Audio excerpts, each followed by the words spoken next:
خوشا به حال تو، شهرها را غوغا کن. روز عزای او مرهمی به جراحت قلب علی بگذار. قدر این نعمت رو بدانید، امسال باید مضاعف بشه.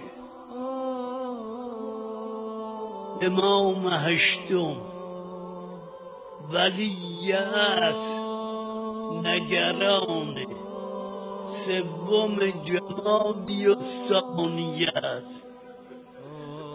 ببیند برای مادر پهلو شکسته او چه میکنه.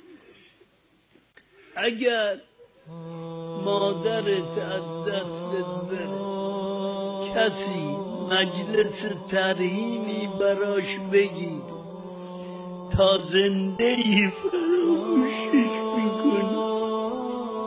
خوشا به حال این حیاتی که در ازای مادر ائمه معصومین بیرون میان. سعادت برای اینها. کاش میتوانستم قدم این سینه زنها رو میبوسیدم. اینها چه میکنن؟ میگن یا امام زمان اون قبر اگر ما پیدا نمی کنیم، اما اینجور به سر و سینه برای مادرت